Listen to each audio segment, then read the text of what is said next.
So hello, my name is Kevin Gallagher, and welcome to a series of workshops sponsored by Hannah's House.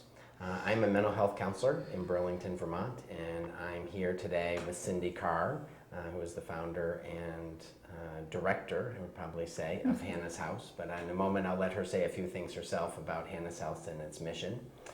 So I want to tell you a little bit about this series. This is the first of four workshops that were given in the Mad River Valley area.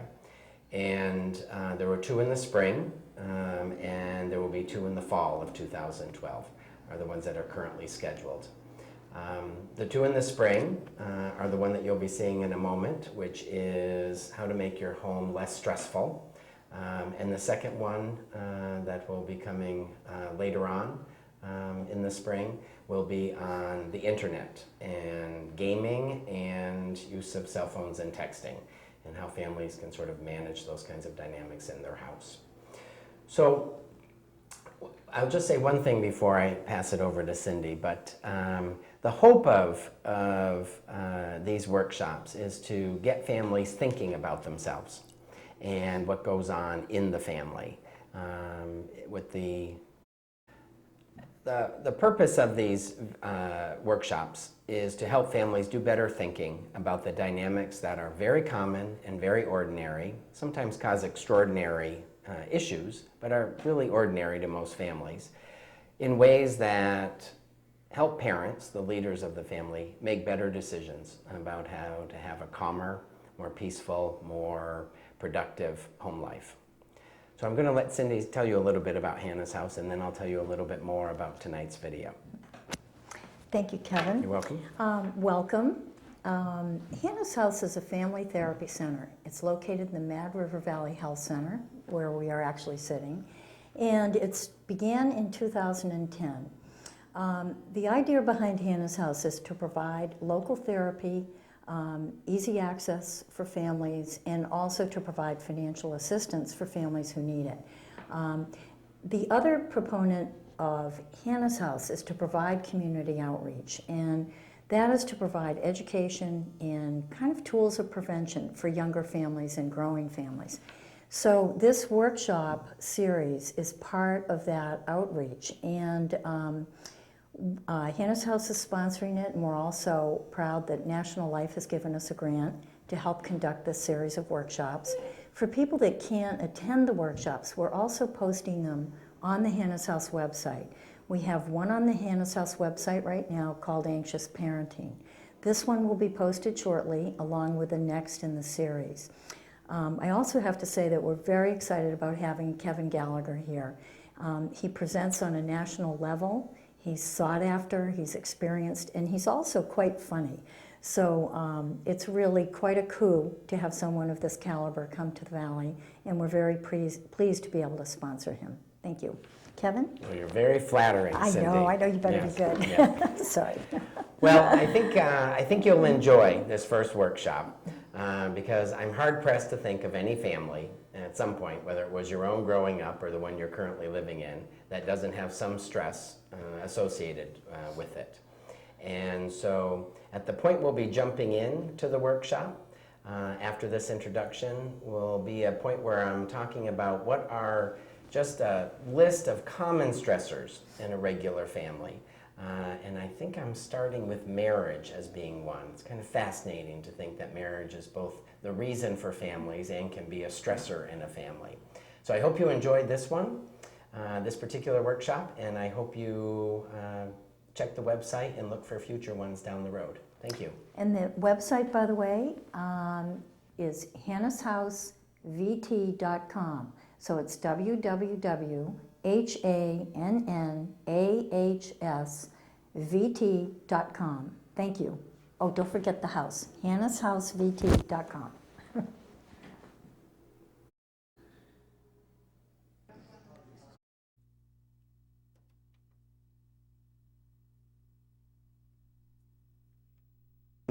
Let's get family stressors. Does the agenda sound okay? That we'll learn something. You know, there's food. That's worth something. Family life at its which way to go. Really, I liked this picture a lot because my uncle had that same dining room set in that same. But seriously, I don't know. I mean, I'm of old, but I have never looked like dinner. As the boy or the man. It's like dresses, and so this is a special occasion. I think I probably wore shoes on Thanksgiving, and the big difference from a regular supper, shoes. But this is an ideal that still exists. I will meet with parents who will be tearful about why family just sit down and have a nice dinner, not yell and keep their feet down. Use a napkin. That was a mother last week. She said napkins. No one uses napkins anymore. And I'm thinking, oh, see, she really still wants that family. She's not even old enough to remember that family. We have just the very happy, harmonious couple. It's a little more casual. We're having a nice time.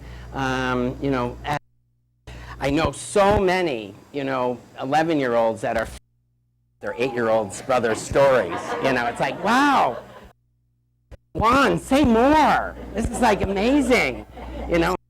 So proud. So it's just a normal family. Then we have, everyone else's house, which is sort of yes, I've got my laptop and one person's completely unplugged in the family. That my kids at least are engaged, although I don't like yells because I don't really think anything good comes when you scream at kids. But this is sort of how a lot of houses feel.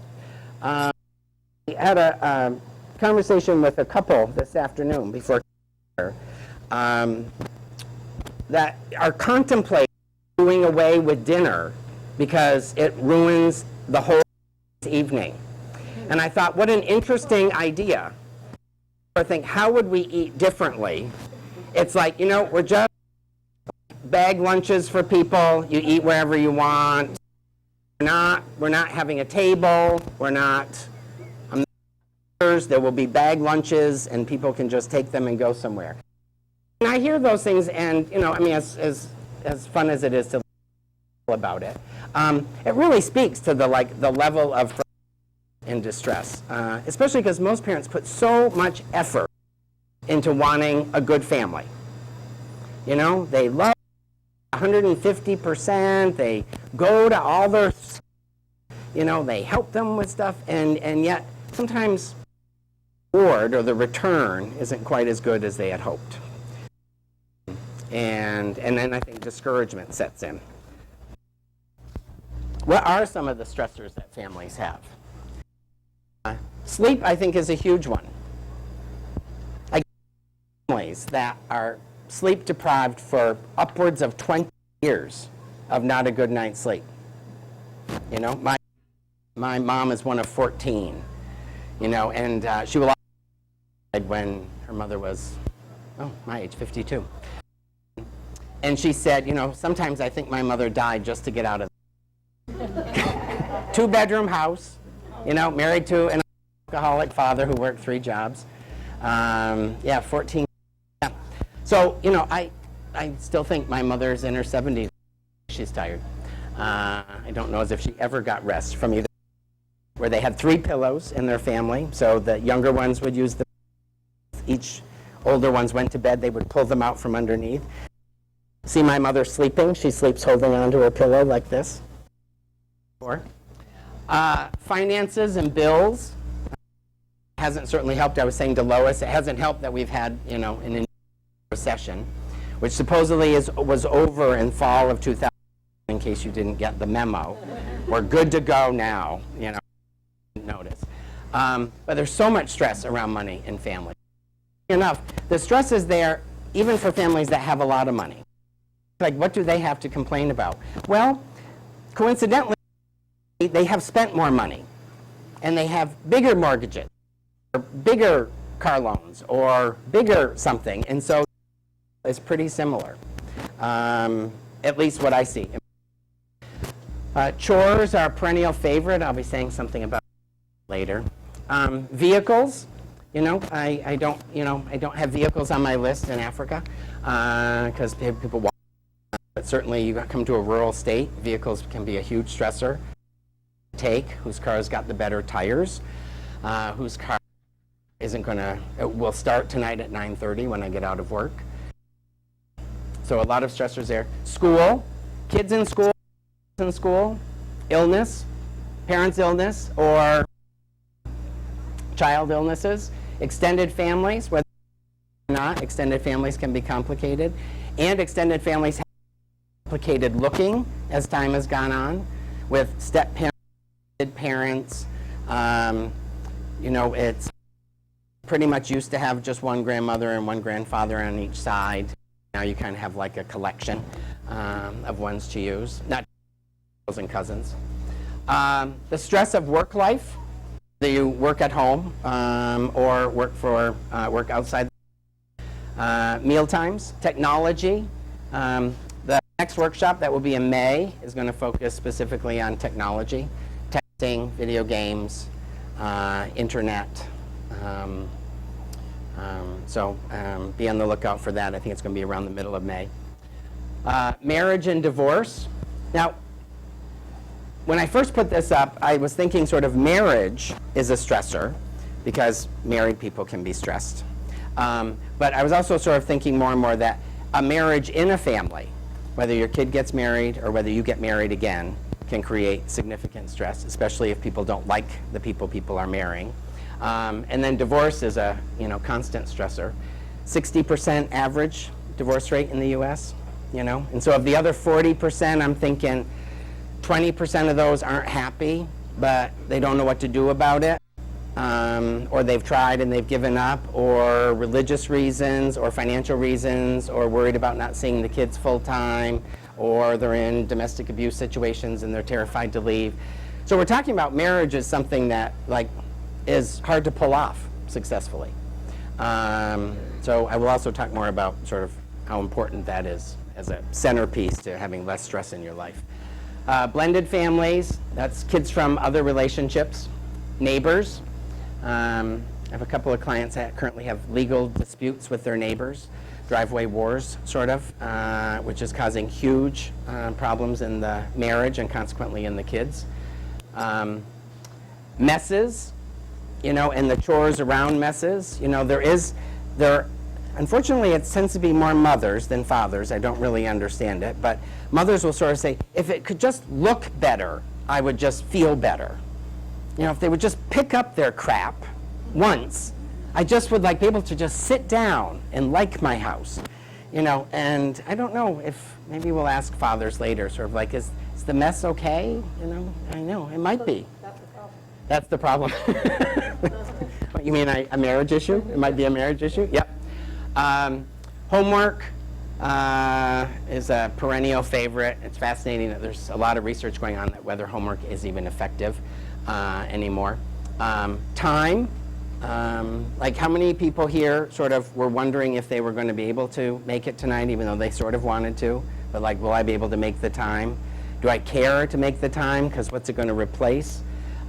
So we tend to be kind of clock watchers compared to children. Yelling and arguing. Any families have any yelling in them? When their kids are over 3. I mean, there's yelling under 3 just because I have no idea what I sound like. I was in church last week, and this mother said, "You have to be quiet." It's why do you have to be quiet in church? And it's yeah. So that's not going to work. And expectations in future. I think there's a lot of expectations we could sort of consider the fast track to disappointment. You're looking forward to something, you sort of think this is how it's going to go, and then it doesn't happen that way, you can get disappointed. So we actually have control over how disappointed and frustrated we get, but it would require us to not have any expectations, and I don't really know how to not have any expectations. I'm thinking when I go to the ATM, I want it to give me money. And when it says, please use one of our other convenient locations out of order, I'm thinking, no, this is the convenient location. Let's call the other ones the inconvenient locations, because now I have to drive to them. You know, those are not the other convenient locations. This is the convenient location. But I don't know. I don't know if the Dalai Lama, if he's flying from, you know, Tibet to New York to give a talk and his flight get canceled in Switzerland, you know, if he says, okay, you know, I think he's probably thinking, ugh, I have to be there tomorrow. When can you get me out of here? Can you put me on another airline? You know, although he has handlers, so maybe if we all had handlers, we'd have less frustration. And then the future. I don't know any parents that aren't stressed about the future. The future of their relationship, the future of the family as a whole, worrying about kids. My sister has triplets. One of my sisters has triplets, and you know, when they were little, she was like crazy. Well, she was anyway, but she was crazy, sort of like thinking like maybe this one's like got sort of physical or mental problems because they're not up to the quartile they're supposed to be up to and whatnot. And finally, the pediatrician said, because you have 3 the same age, you're not a good judge. I'm the judge. They're all fine. And it's like, I know, but she's so much taller than he is. He's so small. And it's like, yeah, and this one talked before this one. It's like, they're fine. They're all fine. Stop comparing them to each other. But it was just that worry. Now, I want them to do well. You know, and that was her worry for 9 months. So, you know, it's sort of like, it's like, oh, isn't that funny that that continued? So how do we manage a future that is filled with expectations? Which, you know, I don't know how to not do it. So I'm useless to you all in that category. I will not help you at all with that, except watch them. Watch watch when you get disappointed later tonight, because you will. They're that common. You know, watch sort of like what expectation was it related to? You know, even if it's like, oh, we're just gonna sit and we're just gonna watch this show, and then one says to the other, yeah, I'm just going to bed. And it's like, okay, good night. You know, just that little tinge of disappointment, because it's like, oh, see, I was thinking, we went to that thing at the Warren School, and I thought we could just sit, and maybe we'd talk during commercials or whatever. And it's like, no, I'm just like leaving. It's like, okay, all right, good night. So some are harder to manage than others. So I want to know how many people in the room have under 5-year-olds, 5 and under. So a lot, okay. How about 5 to 12? Yeah, some of the same hands, good for you. How about 12 to 17 or 18? Yes, yep. Anyone got the under 5 and the 16 and 17 at the same time? And not on medication? Yes, yeah. That can be pretty challenging. You know, sort of like sometimes they're called the oops babies. That sort of come a little bit later. All right, so we're looking at the biggest clump here is probably the older toddler to preteen. But I'm convinced that sort of what I will talk about tonight sort of applies whether you've probably got a 3-year-old or a 17-year-old. What will be different is how you talk to a 3-year-old versus a 17-year-old. Like 3-year-olds can be doing chores. Yeah, that's my plug for chores. All right, ways families cope. Exercise, good healthy one. You know, put out a lot of steam, sweat a little, get some endorphins and some dopamine going. Sleeping, like a good night's sleep, not sleeping like depression sleep. Crying, I would imagine everyone has had sort of like a good cry, you know, versus the bad cries, but sometimes the good cry actually sort of feels good. And it is a way people cope. Your kids cry, that's their coping strategy. Why shouldn't you? Maybe sometime everyone could just cry together. You could schedule a crying hour. You know, it's sort of like, okay, 6 to 7, everyone's just going to weep. Fighting is a way that families cope. I'm very fascinated by fighting, probably because I see families, and so that's what I sit in all day. I have a very interesting job. You know, I sit in other people's families for a living. You know, they come into my fake living room. You know, I have a couch and chairs and end tables, lamps, pictures, you know, and we talk like we've known each other for 10, 20, 30 years. They tell me about their sex lives. They tell me about their daughter's periods while she's sitting in the room mortified.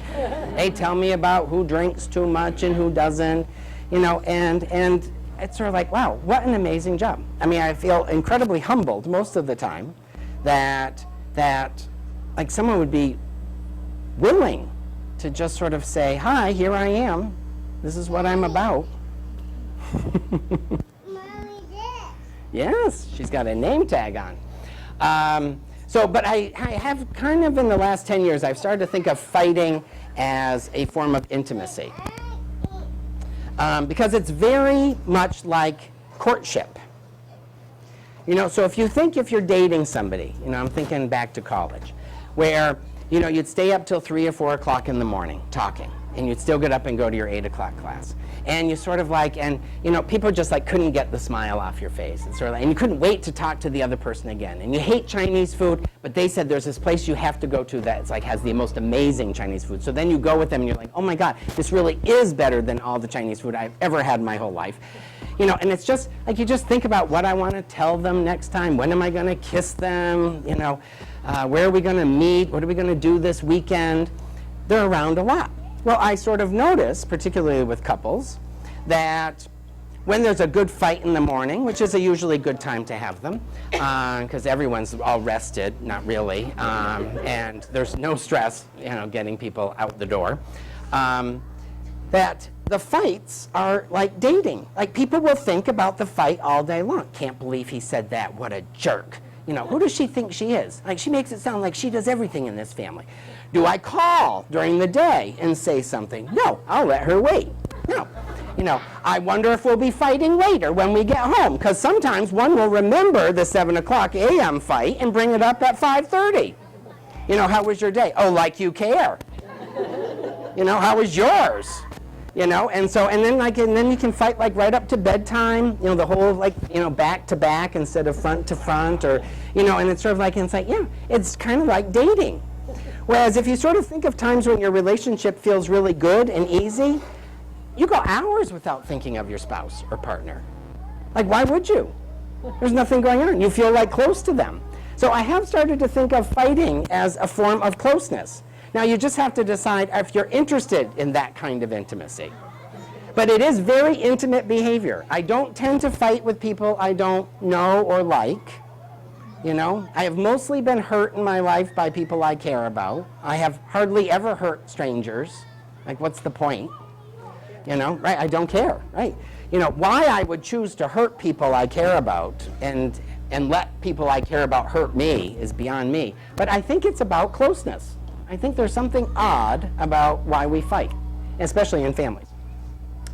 Counseling, some people do that as a way to cope.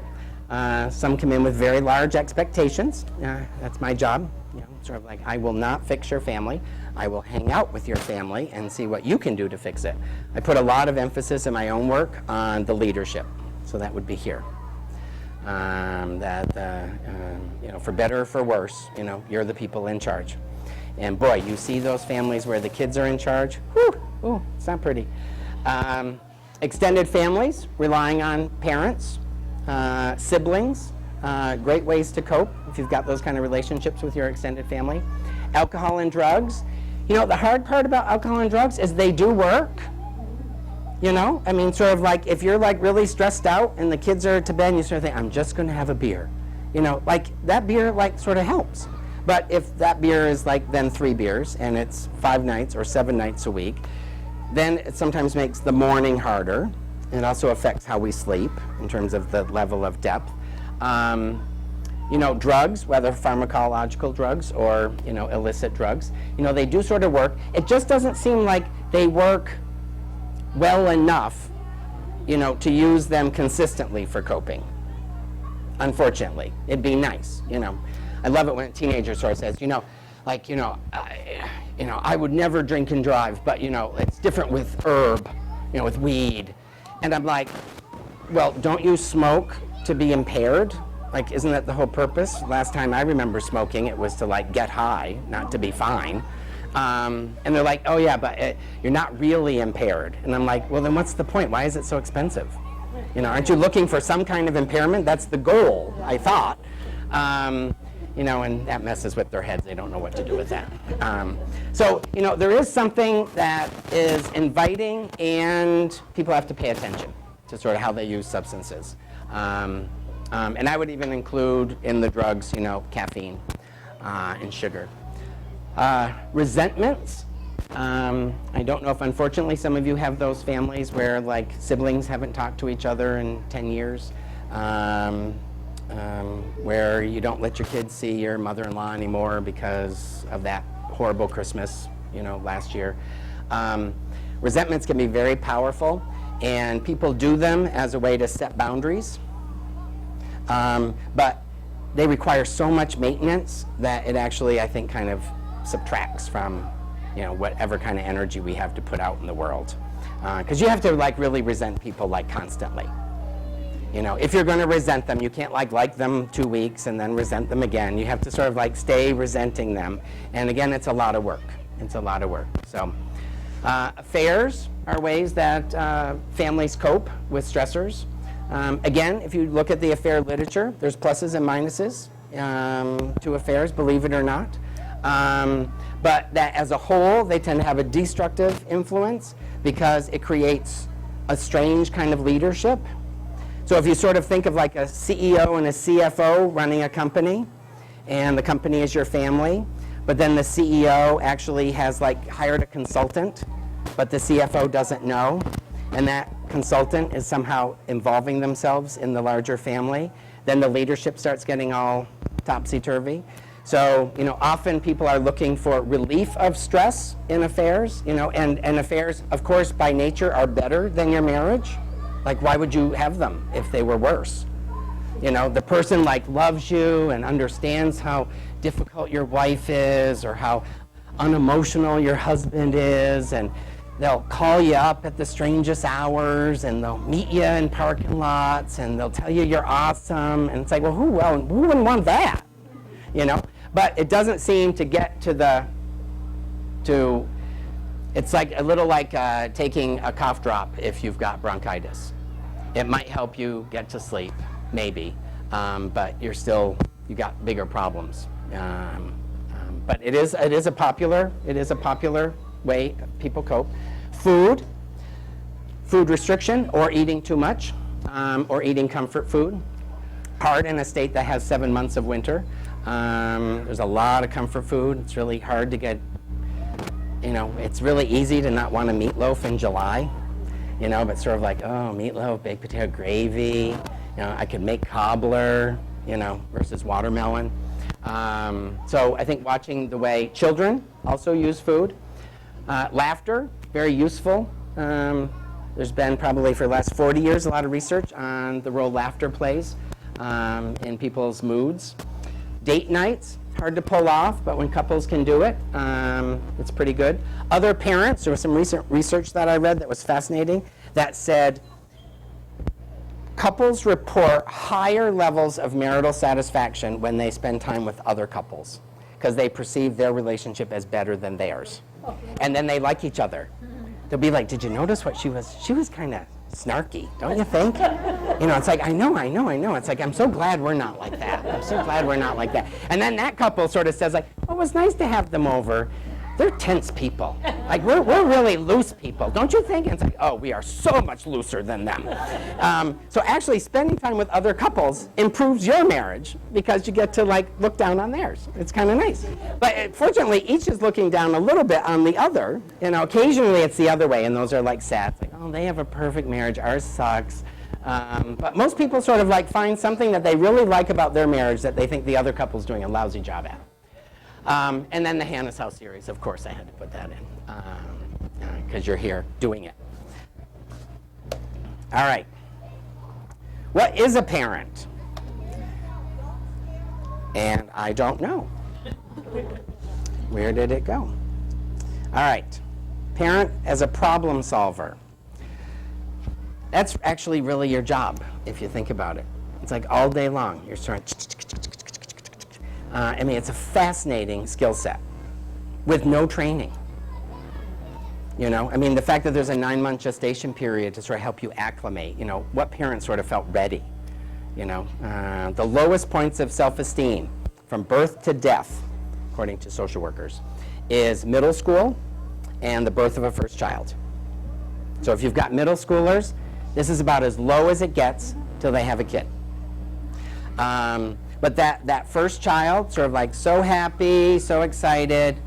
What if we kill it? What if we drop it? What if it doesn't love us? What if it gets SIDS? What if it? And, they call the pediatrician 4 times a week. By the 4th kid, the pediatrician will say, Barb, why didn't you bring him in sooner? And she's like, I thought it was just that leftover ear infection that the other one had. It's like, no, he's really sick. And then it's like, oh, okay, sorry. Then they feel like that. So it is a lot of problem solving, And so how can you do it together? Whoever you're together with, if you're a single parent, you could still be doing it together. You can find other adults that have good prefrontal cortexes. Authority. You are the rule maker and the enforcer. It is your job. I don't know how parents stopped thinking this was their job in the last 15 years. I have never seen so many dysfunctional 20-somethings as I had in the last 10 or 15 years. This is, honest to God, this is like real. Dining hall at the University of Vermont. Hi, Mom. I don't know. Well, there's like chicken and what's that? Oh, it's like an eggplant thing. I know, but I know. I had that already. Yeah. No, I just want to know. What should I have?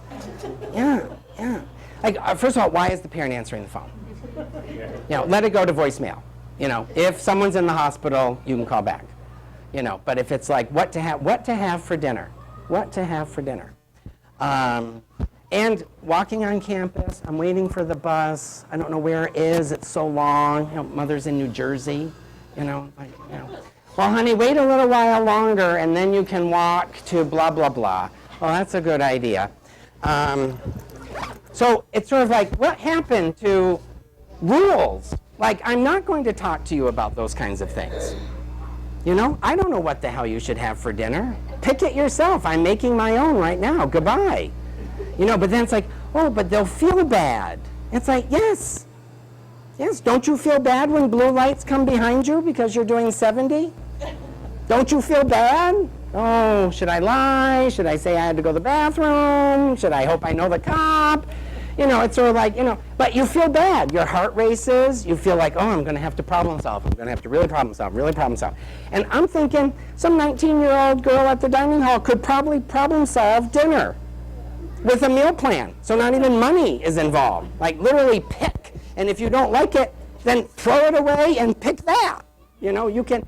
But it's that I don't know what to do. And I think it's somehow related to authority. I think we've somehow disempowered young people by having them be having more friendly relationships with children. If any of you know David Sedaris, he's a humorist and author.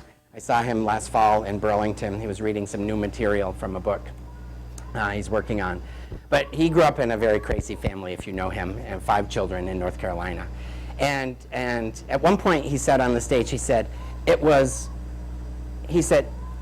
there was never a day in my life that I did not know I was living in my parents' house. And I thought, oh, that is so true. Like, I remember that same thing. I remember my mother yelling, Kevin, Patrick, get down here. And I'd be like, oh. And you went. Now kids say no. Like, no. I don't even think I remembered that no was an option. I'd be like, oh. I don't even know what it is, and I'm going, to the guillotine. And it's like, no, or what do you want, or come up here, or I'm busy. And it's like, it was the idea of like telling my mother what I wanted for dinner. It's like, I wouldn't dare. I'd say, what are we having? She'd say, pork chops. And it's like, ugh. And she's like, well, you'll eat them if you're hungry.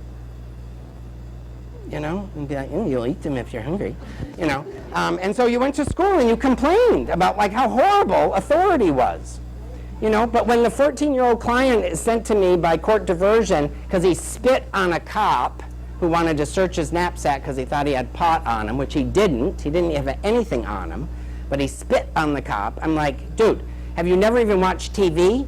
Like, Who spits on cops? Like, they teach you that on some show, Law and Order, something. Like you just don't spit on a cop. You know, and the cop charged the kid with assault, you know, which of course they can, which is stupid, you know, because it's like it's saliva. It's not assault, but anyway, that was that kid's summer from hell. But I just sort of, I want you to be thinking more about the authority piece when you go home and who's really in charge of your house. Cindy talked a little bit about this, which is sort of like a hallmark, I think, in all the thinking I do, whether we're talking internet or any of the other topics. You know, your R is not responsible for your children, your R is responsible for yourself. That your children are useless without you. They depend completely on you. And so you need to sort of be in the best shape, emotionally, physically, cognitively, sexually, socially, like as you can be. They need that. And the demands of parenting would tell you differently. The demands of parenting is that I need to be responsible to my kids, and then there's nothing left of me to help me take care of myself. So I just go to bed exhausted. You know, I eat crap at 10 o'clock because it took so long to get 2 of them down. We don't have sex because, to be honest with you, the idea of you touching me is like, ugh. You know, I'd rather just sleep because I don't get enough sleep. You know, I'll babysit for couples with small kids, and I'll be like, so what'd you guys do? And she'll like hang out, have fun. And they're like, you know, napped, you know, read like a page and could actually turn it and keep reading versus read the same paragraph over and over.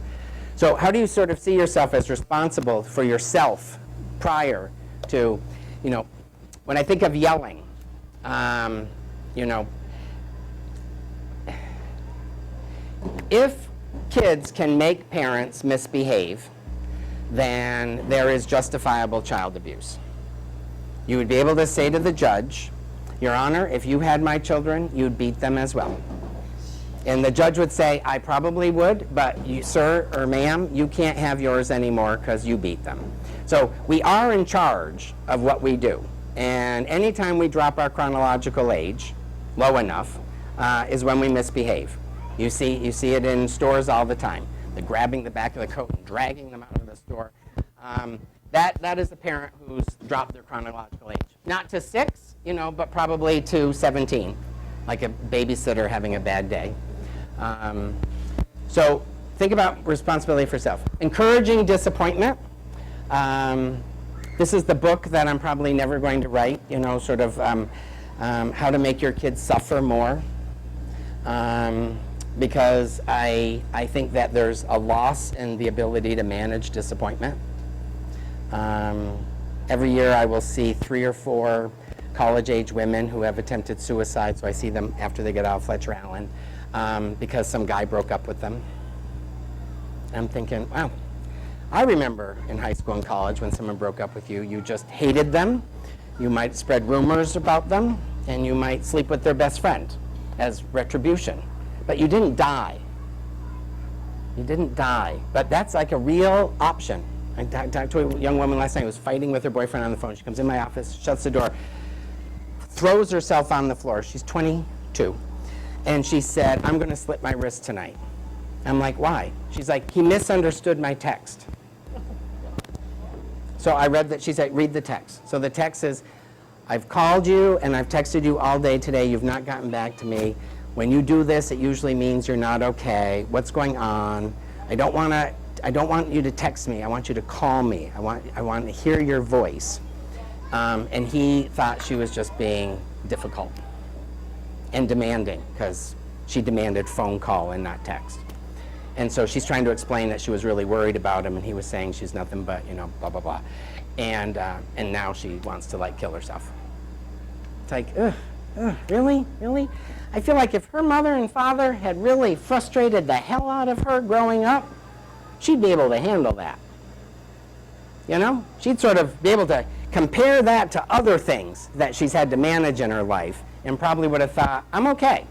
I'm okay. Guy's a jerk today, but I'm okay.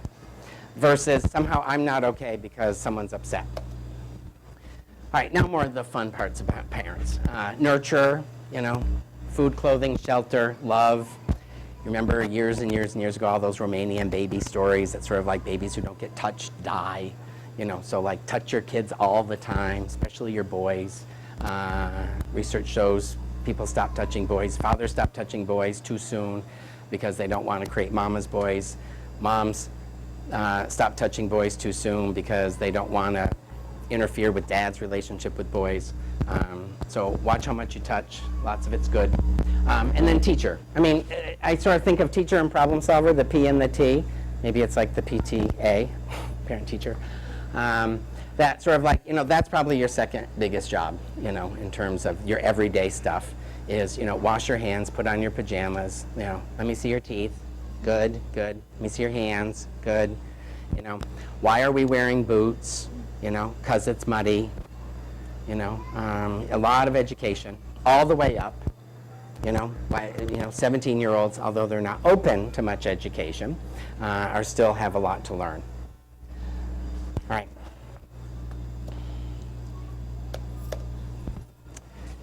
So yelling ranked above spanking and missing your kid's event, concert, game, whatever, as the highest guilt producer. Parents feel lousy about themselves often when they yell at their kids. Not even what they say, just the fact that they're doing that screechy, get upstairs, get away from me right now. And it's sort of like they don't like that. They don't like that. And yet I notice how many parents will put more effort on making sure, they will kill themselves to get to a soccer game. But somehow the yelling, just kind of happens naturally. And it's easy. Kids are yell-worthy. It's not like they're behaving. They're doing like, you need to get on your coat. We need to go. Mommy's late. Mommy's late. You really need to go. So then it's like, you turn around. They don't have any clothes on now. At least they were dressed 2 seconds ago. I don't like that. And it's like, oh my God. Oh. It's like, okay, well, then we're just late. We're just late. So why don't you, and all that love going into putting that outfit back on. Yep, yep, yep. And then in the car seat. How many times have you just shoved a kid down in the car seat? It wasn't really abusive. It was just firm and clear that I am stressed. And it's like, yep, yep. And so it's that raising the responsibility for self, that raising that intensity inside yourself. Which would produce yelling, because most people don't yell in their jobs, yell in stores, yell in, actually, we don't yell much. Coaches yell, but that's because people aren't listening. We do think that works, don't we? And so one of the things I want you to sort of think about when you go home tonight is sort of like, how can you devise a contract with the leadership in the family? Which would be whoever composes the leadership. Whether you're separated and your kids have, joint custody, or you have joint custody of your kids. But work on it with the leadership first, and then share with the others about how to have a less stressful home life. And I have some thoughts about how to have a less stressful home life. And I don't want to discourage people,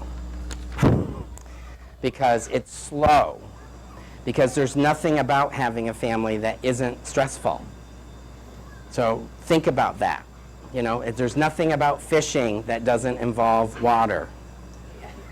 At some point, you're wet, and so at some point, you're stressed in a family. So this is not about getting rid of stress. This is reducing stress. All right, work on your relationship. Your primary relationship first, and your secondary, and your children as a secondary relationship. Marriage is considered to be the ultimate stressor for children in a family. So of all the things, poverty, disease, abuse even, sort of like, there's some interesting thinking about sort of like kids who know they're going to get the crap beat out of them, they factor it in. But kids can't factor in what's wrong with the two of you. They don't know what to do with that. And unfortunately, a lot of times parents share with their kids what they don't like about their partner or spouse. Not a good idea. So if you keep the leadership in good shape, the company will do fine. You know, but if the CEO sends out one memo to the factory floor and the COO sends out another memo and the kids don't know what's going on, and so then they go back and then there's problems on the second floor. There's so many cracks in the boards at that point that they just start slipping through. And so, are we good? Even if you just devised every night you go to bed with whoever you're sleeping with, are we good today? Scale of 1 to 10. 10 is great, 1 is not so good. And that neither of you criticizes the other for the number. Oh, I'm feeling kind of 8 today, 4 for me. It's like, okay, all right, well, give me a kiss goodnight. It's just good to know that someone's a 4. You don't have to say, why 4? Why 4? Or why 8? Why are you so happy? It's like, no, just like know the numbers. Know the numbers. You have no right to be happy. Involve the kids more in the family is very interesting. My sister's triplets are 9 now.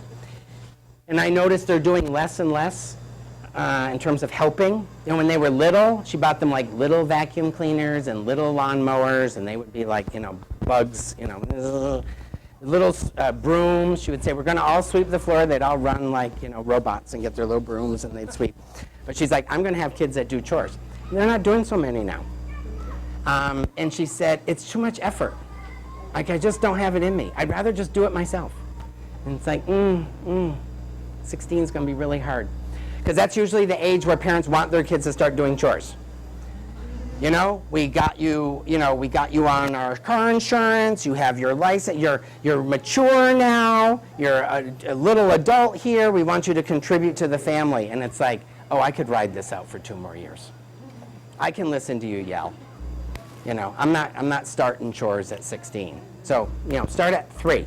3 is a good age because, they're slightly a little more verbal. Keep routines. Routines are incredibly important. Your own routines as well as routines with the kids. Plan meals. Now, I know that seems like, it's like, oh yeah, wouldn't that be so great if I could, let's sit around on Sunday and plan the meals for the week. But even if you just plan one word, Monday chicken, Tuesday pizza, Wednesday, mac and cheese. It's sort of like just one word so that it's one more thing off your list to sort of think about. And you might actually bring that list if you're not too tired to the grocery store with you in your head. Reduce sugar, caffeine, and high fructose corn syrup. I'm sure someone's heard that before, me. It kind of just keeps everyone on edge, including your kids. Eat together. This is very hard to do in many families with no TVs or phones. I've seen some parents get very creative on how they do this, like disconnect the router. Collect phones, before they get to the stove. They have like a phone hat. So it's like the kids come out to eat, I'm starving, okay? No, I'm waiting to hear from food or phone. If you need to wait for that call, go wait for the call. Hopefully there'll be something left for you. Yeah. TV, the plugs. Now a lot of people have flat screen TVs. No, I don't. But sort of like they have those very expensive cords. Well, you just take off that cord. You don't have to move the TV or anything. Just take the cord, and put it in your pocket, or hide it in your bedroom. There are ways to be an authority in your family. People aren't eating here, but can you do that 5 or 7 nights a week? Probably not. Maybe with littler kids, but mealtime with little kids isn't usually that fun for adults. So could you sort of like once a week or twice a week figure out how to feed the kids a little bit early, and then you guys eat a little bit later, so you actually sort of feel like you're eating versus shoving food in, and drinking someone else's milk that has peas floating in it, because it's like, oh, she didn't finish her milk. It's like, oh, I know, but you all do that kind of stuff. It's really quite amazing. Check the weather the night before, just like it's one more thing that you don't have to wonder, sort of like, am I going to have Big problems getting parkas on everybody tomorrow. Are we actually going to have to be getting up early because we have to shovel? Like, just how do I like know sort of what my environment might look like other than the chaos in my kitchen? All right, so now they get harder. Not overbooking your kids. It's very popular, to have your kids active in far too many things. David Elkind, who's a professor at Tufts, back in the early 80s, wrote a book called The Hurried Child, sort of predicting where we are right now. That kids are on, anti-anxiety medication because they're so stressed out about not league soccer, what's that called? Team soccer, like the private soccer that you pay a lot of money for, travel teams and all that kind of stuff. Like, I'm not so sure about it. Yeah, well, I want them to be famous someday. Well, not everyone's going to be famous. What is wrong with having average children that grow up to be average adults? I'm not that special, and I turned out all right. I'm thinking there probably isn't incredible specialness here. You're all just probably really nice, ordinary people, extraordinarily ordinary. What's wrong with having extraordinary, ordinary kids? I said to a parent the other day when they said, oh, we tried our son on saxophone, he didn't like it. We tried him on the clarinet, he didn't like it. We just don't know what to do. And I'm like, well, why does he have to play an instrument? And they said, well, we want him to feel like he's good at something. And I'm like, why? Like, why can't he just be good at, like, being 11? And they looked at me like, well, you have to excel at something. It's like, 11. Like, be like a kick-ass, awesome 11-year-old. Like, what's wrong with that? And they looked at me that's sort of like, I don't think you understand. Like, our son won't be special. It's like, yeah, like really ordinary, like us. Like really ordinary. Do you play an instrument? Do you play an instrument? Yeah. And we made it all the way. Boredom is essential to foster creativity. I think that young lady who needs her mother to help her pick dinner doesn't know how to be creative and actually sort of like, she could flirt with the guy and sort of say, could I get like a little taste of that before I like commit to it? And she could probably get a taste, but she'd have to be creative, versus, and make it better, fix it for me. So, when I was driving here between Waitsfield and Warren, there was this girl, she was maybe like 10 or 11, and she's on a swing, and she's not swinging, and the swing is the only thing in the yard, and there's no other kids or anything, and she's just sitting there, and I thought, she looks so depressed, like it's sort of like, I have no friends, I don't have, and she was just sitting there, and I thought, good for those parents. Like, what is wrong with just sitting? Like, I bet she's thinking about really interesting stuff, even if it's like how much I hate my life. It's good for you to be thinking about versus like, am I gonna be able to finish soccer practice in time to take a shower and go to my saxophone lesson? It's like, I learn how to be bored. Keep your kids outside more. There's no evidence that children are being abducted at faster rates than ever before. Children have never been safer in this country than in the last 40 years. It's a complete, the fact that the mother in Williston calls her kids in when she hears an Amber Alert from Austin, Texas is ridiculous. But it reminds her that there are pedophiles out stealing kids all day long. And it's like, maybe in Austin, Texas that day. And what we know about predators is they tend to be relatives. Usually estranged somebody's in the families. The randomness is not that. But we don't really have as much child theft and child everything as parents are worried about. And I think that's one of probably the biggest reasons why parents don't kick their kids out more. We used to send my little sister, up to the door. Those like, well, we've had a bunch of those this year, those really wet winter days where sort of like your ski pants are like soaked all the way to the bone and you're just cold and you're hungry and so we'd send my little sister, because she had cute factor, to sort of see if we could go in, and she'd be like, Mom, can we come in? And my mother would be like, no. And she's like, we're cold. And she'd say, run around. So then my sister would come back. She said, run around. And my other sister would say, I'm done running around. I just want to go in. I just want to go in. But you went in at supper time. And you had to figure out what to do with yourself. Like, you just had to figure it out. Now kids sort of say, Mom, Dad, I'm bored. What should I do? And it's like, how the heck did I get in charge of that? What a horrible job. I can barely figure out what I want to do, much less figure out what you want to do. Learn everyone's stress warning signs. That's a small job, you know. But sort of notice if you've got a kid who does this before he explodes. How can you be paying attention to that and sort of like do some physical touch, like, hey, come here, buddy. What's going on? How do you notice yourself when your blood sugar's low, or you can't find something like the pan you need, you know, for the dinner that's 20 minutes late already? You know, how can you just sort of think like, all right, it would be better for me to take 5 right now than to keep going and lose my crap at some point soon. Monitor and reduce technology and media. I saw on CNN the other day, there's a school in Silicon Valley, elementary school, elementary K-8, that has no technology at all. And, you know, they're actually like, you know, kids have to write on paper and they have to like act things out, and I think teachers have clocks. I don't even think there's clocks in the classrooms. Just zero technology. I thought that would be a hard sell in Silicon Valley. But some parents are getting it. Some parents are sort of thinking technology is moving too fast for families. Might not be for industry, but maybe for families.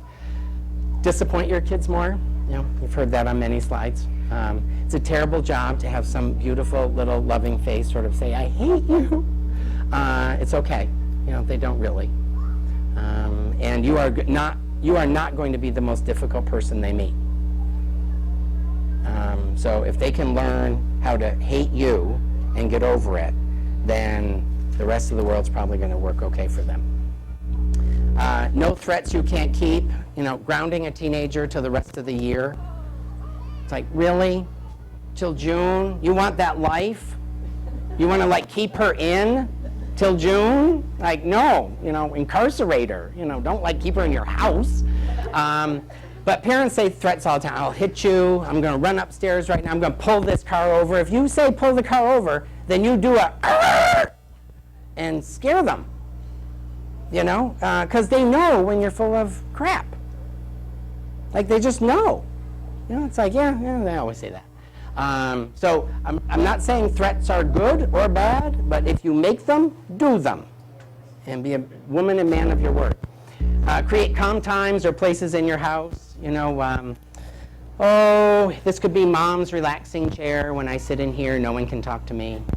You know, no one can talk to me. It would take weeks to get it going, but then it would work. Reading time, I see a lot of families trying to do, even if their kids say, I hate to read. It's like, well, then you'll just have to sit and stare at a wall. 20 minutes every night, the entire family reads. And you can read whatever you want, or you can just sit there. They'll figure out how to read something. But sort of like, how do you actually stop your family sometimes? Just get everyone to stop. I mean, think of the driving, you know, crying babies around at 3 o'clock in the morning. It's like, if I can just get them someplace where it's just, there's not much going on, they might fall asleep. And sort of like, so how do you think about that in your family? Is like, how can I create some kind of space where everyone stops doing something for just, I mean, even like 20 minutes is a long time in a family. All right. So I'm going to leave that for now, and I'm going to open it up for some questions. I've said a lot, too much, I'm sure. I'm sure I've disappointed at least a third of you in some way. I'm pleased about that. I'm all about the disappointment. Bless you. Yes. Thoughts, ideas, suggestions for future workshops. Yes.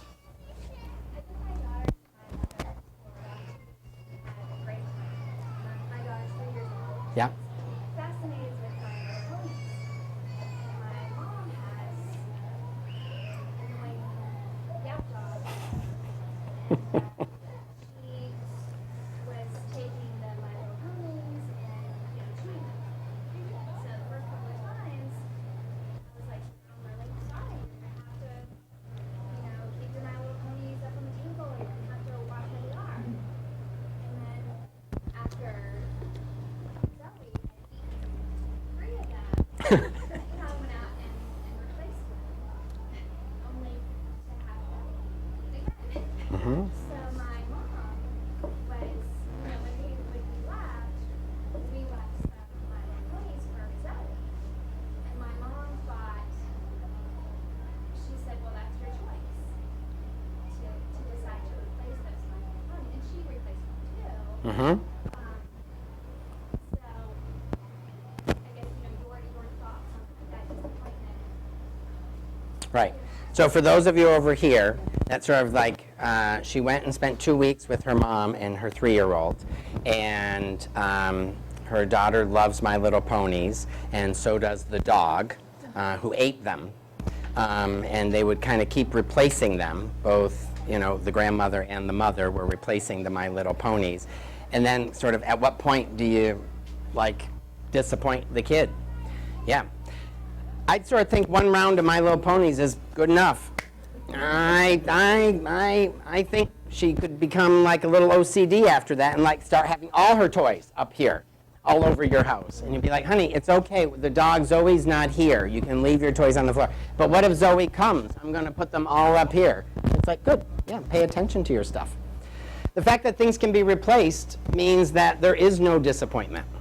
Except in that moment, as I watch Zoe tear, the blue pony's head off, But really, that is not that stressful. It's mostly sort of like the world is not going my way. And in some strange sense, if she was older, you could say to her, welcome to my world. My day doesn't always go my way either. And so watch your pony. I think you've identified, though, we had extended family up there as ways to cope and also stressors. I hear this a lot with sort of like grandparents that overindulge their grandchildren and how stressful it is for the parents that don't want that much stuff. Christmases get really stressful and practically breaks up some families. That I sort of think, if your mother couldn't stop buying Little Ponies, you might have to set a limit with her that sort of said, every new My Little Pony you buy, except for her birthday next year, I will donate to charity. So you spend as much money as you want.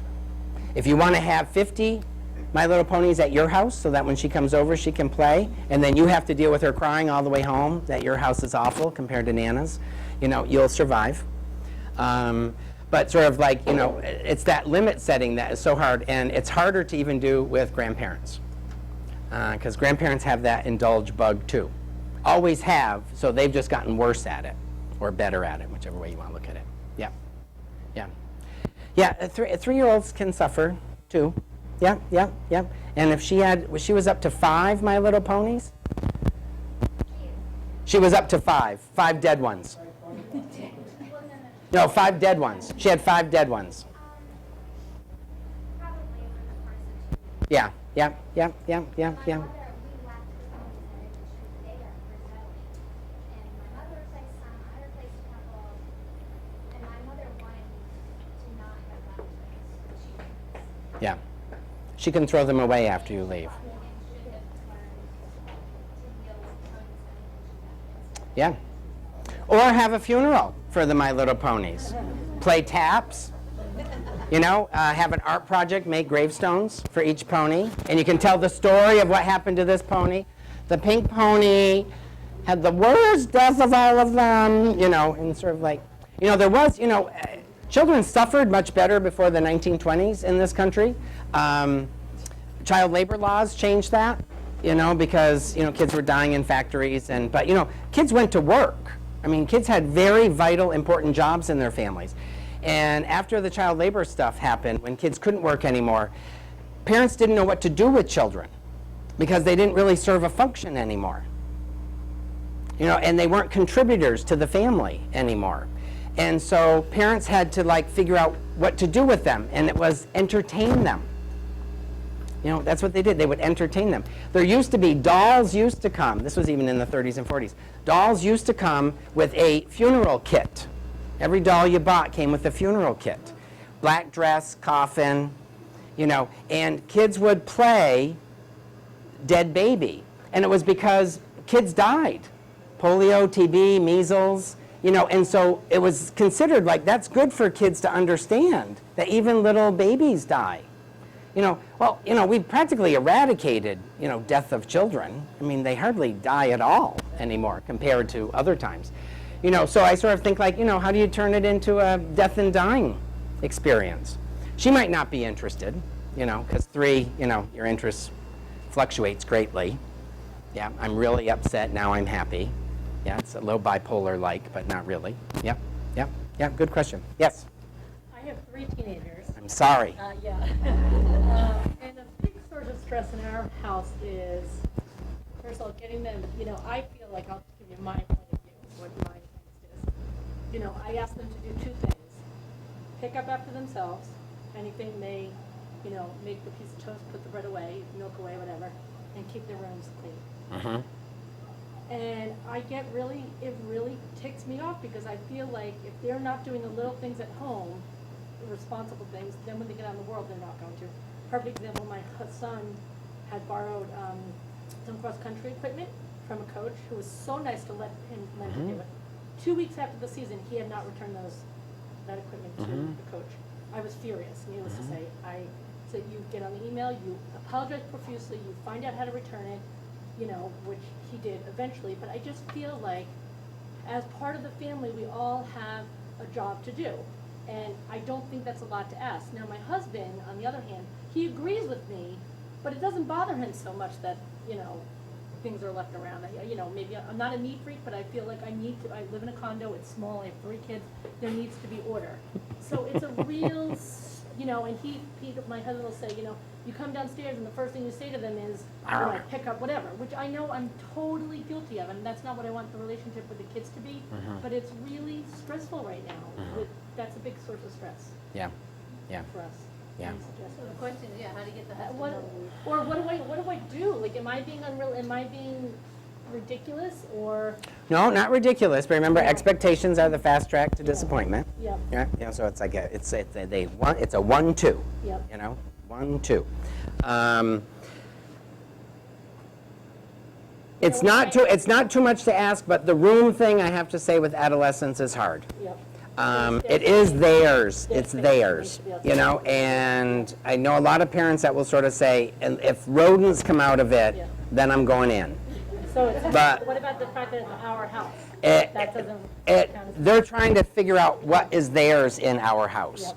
So I think common space and kitchen, nail them, and we can talk a little bit about how to do that. And like, I asked him nicely 4 times, but then the 5th time, I'm screaming. Yeah, And yeah. then I get, all you do is yell at us. I know, Well, I asked you nicely 4 times, by the 5th time, I'm telling you, I'm going to. But you want to get to a one-time system. how do Yeah, we it's a do one-time. that? But so like the room, that's, you can tell them, you can tell them. A man told me to leave your rooms alone. This is someone already- A man told me, and I disagree with him, but this man says, leave the rooms alone, and I'm going to leave them alone. And I'll tell you why, a couple of things. Hardly any rodents ever live in adolescents' rooms. Sometimes beer and liquor things, which stresses parents out, but then sort of like that's just poor decision making. It's like, if I drank in high school, I would not bring my empties and put them in my room. Yep. Like, I don't know what that's about in terms of decision making, problem solving. But, I have found, at least for boys in messy rooms, that a girlfriend will change a room permanently. Yeah. Yep. It's sort of like they go see the room and they're like, oh my God, you're like a disgusting pig. And they're like, well, it just looks like this because, last week I had exams. Yeah, and then suddenly they start cleaning. The whole dirty clothes things, people worry about the dirty clothes, and laundry. I laundry. I folded. You're done doing laundry. 10 is a good age to stop laundry. 10, don't do any laundry. You'll have water bills that are odd, and you might have some flooding. But you can also, if it gets really bad, you can put locks on the laundry room, and sort of laundry is Saturdays from 10 to 3. And so you get your laundry done then, like a laundromat. Because remember, with adolescents, you're aiming toward adulthood. Yeah. So when you have consequences or behaviors that are more like what they were like when they were children, then they act more like children. So you have to sort of think what would this look like in the real world? In the real world, they're going to be living in an apartment. They're going to have to drag their stuff to a laundromat. Yeah. So how do I make a laundromat in our house? Yeah. Their landlord's not going to yell at them, and their boss isn't going to yell at them. Their boss is just going to consequence them. And so how do I get good consequences? There's no use the car if you didn't take out the trash and recycling. Yeah. Well, that's what we say. Yeah. The privileges, you're not going to get them. Yeah. And I would sort of say, this is my job is to help you prepare for the people that won't love you nearly as much as I do. And if you had to go today and be with those people, they would eat you up and spit you out, which is why you have me eating you up and spitting you out. Yeah. But I think the rooms, I think, you know, in the dirty clothes, you know, people sort of get embarrassed and sort of like, oh, you know, I'm humiliated if my kids have, it's sort of like someone at school, some friend will say, you smell. You know, and that's intimidating and awkward enough, they'll take care of it, or not, you know. But, you know, when they're out of your house, they'll smell however they want, you know. And remember that, you know, most grow up and do fine. You know, I remember a 16-year-old who got a tongue ring, and she had fake ID, so she was 18. Oh my God, her mother went over the top with that. She had done tattoos, she was pierced all over the place. You know, so like 15 years later, I ran into her on Church Street.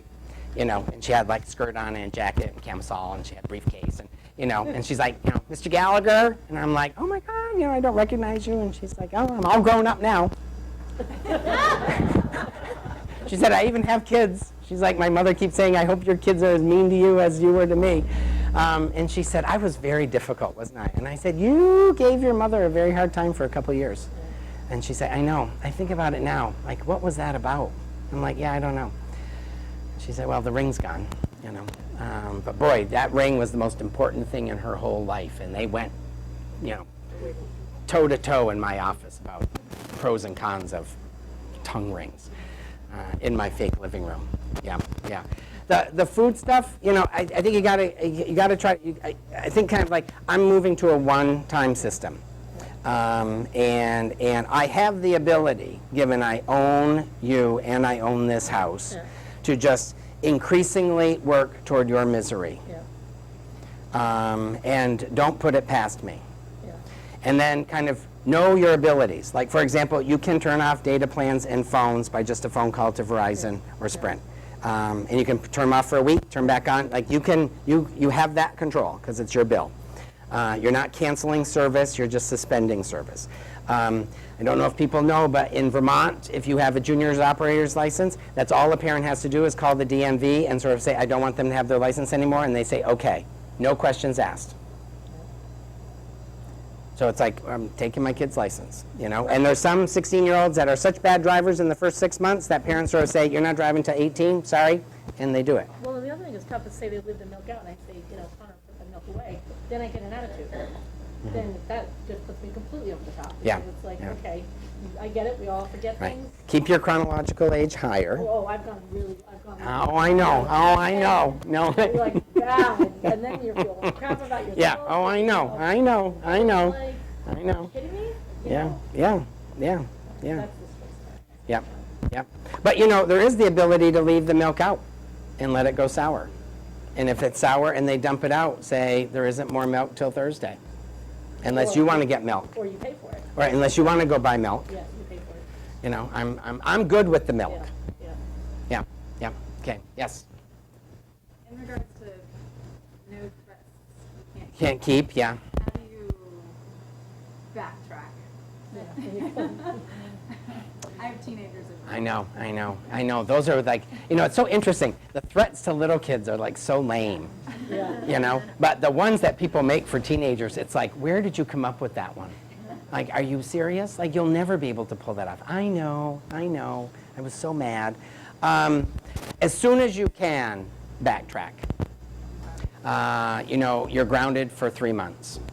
You can't use the car for 3 months. I mean, you have to remember, adolescence, a short term is 2 weeks, 1 to 2 weeks. A medium term is like 3 or 4 weeks. Long term is over a month. So, you know, they don't think much beyond that. You know, unfortunately, you know, that's why they sort of are prone to poor decision making. They can't really get that far. So if you sort of say, you know, you're grounded for a month, and really it was an infraction that maybe is grounded for this weekend, then you go right back to the door, and you sort of say, I misspoke this weekend. Yeah, I had Tourette's. I'm sorry. You know, and you can also, again, if your goal is to get them to be better thinkers, not better reactors, and that's what you're in, you give your kids something to react to, and that's their playing field. You know, thinking is not their playing field. Thinking is not their playing field. Reacting is. So they react in their lives all day long. If we did that all day, we'd be exhausted. We actually wouldn't leave the house. So they have a comfort level. It's their amygdala, part of their brain that's very comfortable with that level of intensity. We're exhausted. We like to be in our frontal lobe and our cerebellum. They're not that interested in that because there's not much happening in those places anyway. And so if they can get you on the emotional playing field, they know they'll win. And how they win is that you'll say and do stupid things that you apologize for. And in a strange way, it makes them think that they were right. Yeah, oh, then they really have the upper hand. Yeah, and they do sort of have the upper hand because they don't understand that they had any role in it. So like, for example, it's sort of like, okay, so you are grounded this next month. See, sometimes you can do revisions because remember, you're smarter than they are. So you're going to be grounded for the next month, but I didn't give you the full scene. You're going to be grounded for 4 days out of the next month, and they have to be a Friday night or a Saturday. And you have until tomorrow to mark the calendar which days you want to be grounded. It's respectful of their scheduling, that they maybe have plans, a date or a job or something. Yep. That's sort of like, let them, sort of like, I'm happy with a 4-day groundation, as one teenager called it, a groundation. Yes. Yes. Yes.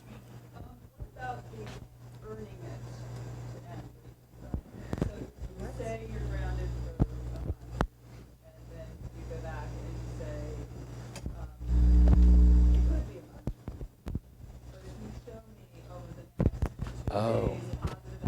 Yes. Good. It has to be incredibly detailed, like phenomenally, because we're talking concrete thinkers. So you're grounded this weekend. Friday night, the kid leaves. Parents like, where do you think you're going? And it's like, I'm going out. You're grounded. Friday is not a weekend. Saturday and Sunday is the weekend. And they're right. Yeah. And the parent says, you know what I meant. And it's like, yeah. And people will say, like, my teenager's so manipulative. And it's like, no, literally, that is how their brain works. Like, it's not a lot of strategy there. Like, they're that simple. Like, you said, like, they'll talk to a friend. I'm grounded this weekend. Did they say weekend? And it's like, yeah, why? Hey, dude, weekend. So they still get the rest of that week, but the following week you'll be grounded again. If you can do 3 weekends or 3 weeks of not being grounded, then we go off this plan. So if you think of like being on probation at your job, it's sort of like, the hope is that you'll sort of work it out, but it's putting a lot of responsibility on them. And then a lot of praise when it's going well. Like, I know you really wanted to call me a bitch, this morning, and I saw you start, and then you said, ugh, and you left. Very impressed. Very impressed. Very impressed. The fact that you asked me if you could, even though you're grounded, go over to so-and-so's house because her parents just told her they're getting divorced and she's really upset and I'm really worried about her. To say sort of like, well, give me a few minutes to think about that. I really appreciate how compassionate you are. You still might say no, but sort of like, you're introducing thoughtfulness. More thinking, less reacting. Yeah. All right, I got one more slide for you. So Irma Bombeck, anyone know her? Or am I dating myself? The family. We are a strange little band of characters, trudging through life, sharing diseases and toothpaste, coveting one another's desserts, hiding shampoo, borrowing money, locking each other out of our rooms, inflicting pain, and kissing to heal it at the same instant. Loving, laughing, defending, and trying to figure out the common thread that bound us all together. Yeah. They are really fascinating families, and if you're not having enough fun in yours, you deserve to be having more fun, but it takes effort. It takes effort, but not as much as you think. Really small changes. I mean, think of how appreciative you are as parents when, like, something really easy happens. Like someone says, oh, I can pick them up, and it's like, really? Oh. It's like, I'm driving by, I'll pick them up. Oh, thank you. Or you walk in the door and like the bread was put away and you're thinking, God, like it just, I'm already not yelling. I feel so good. You know, so changes can be really small and get a lot of results. They say nagging. Yeah. Nagging, yes. Well, if you say it more than once, you are nagging. Yeah, yeah, yeah. And if your boss has to tell you 5 times every day, like what you're supposed to be doing, you're not making it till Friday. You know, so that's the mindset. It's sort of like, I need them to be ready for that world, not this world. And I'm using my old parenting styles, which is sort of stay on them, stay on them, stay on them, because they're young or they forget. I have to ask them things like, do you need to go to the bathroom? Are you sure? You know, it's sort of like, you know, that would be nagging in adulthood. At, you know, at 3, it's really good questions. You know, so that's where you come from, is a background of anticipating, problem solving, and trying to figure out. It's time for them to figure out. And for those of you who have the under 5, you're still doing all the figuring out. All right, so 2 things. 1, there's a donation box to Hannah's House on the table, as well as a handout that I made that kind of summarizes some of this stuff that I talked about tonight. Feel free to deposit in one and take another, so it's kind of like an even exchange of sorts. I really appreciated everyone coming on a beautiful night, and it continues to be beautiful. May's presentation, which I'll be doing, is how too much internet, texting, and games. And then there'll be 2 or 3 workshops in the fall. One will be setting boundaries with kids. And when parenting overwhelms your marriage. Because sometimes, you know, the differences are way beyond the messes in terms of what one parent thinks is good parenting and what the other parent. And you parent from where you were parented from. You know, if you had lousy parents, you try to parent the opposite. If you had great parents, you try to emulate them. But you get people together raising kids, and they had different parents, and so it doesn't always go well. Very good book I will recommend you by Peter Stearns. He spoke in Burlington in the fall, Cindy? Was it the fall? And there's a link on the Hannah's House website with his talk, which was about an hour and a half. It's called Anxious Parents. He is not a therapist, which is always a good thing when somebody is interested in something and they're not a therapist. Anxious Parents. Peter Stearns, S-T-E-A-R-N-S. He's a historian. And so he looks at the last 100 years of parenting. And really fascinating. A little dry, because he's a historian, you know. A therapist tries to jazz it up a little bit, you know, but a good read. You might be able to get it in the library or cheap on Amazon. Go home, love your families, have fun, you know, do a number tonight with each other. You know, what was your number from the day? You know, and then let the number live. You know, if it's a 10 or a 1, just let it live. If you get 7 days in a row of 3s, you know, you might want a spoon. Sort of saying like, well, you don't seem to be doing well, honey. Thank God I still like you. You know, but you're not liking me. No, I'm not. And it's like, okay, stay at it. Because remember, you're responsible for yourself, not for the other person. The numbers for the relationship or for the person? For yourself. How you're feeling in the relationship. Oh, in the relationship. In the relationship, how you're feeling in the relationship, yeah. And not be reactive to it. Just like not being reactive to a kid who says they hate your guts. Yeah. Because think of how mad you get when they say things like, you never do anything for me ever. Yeah, yeah, yeah. All right, go home and have a life. Thank you. Thank you.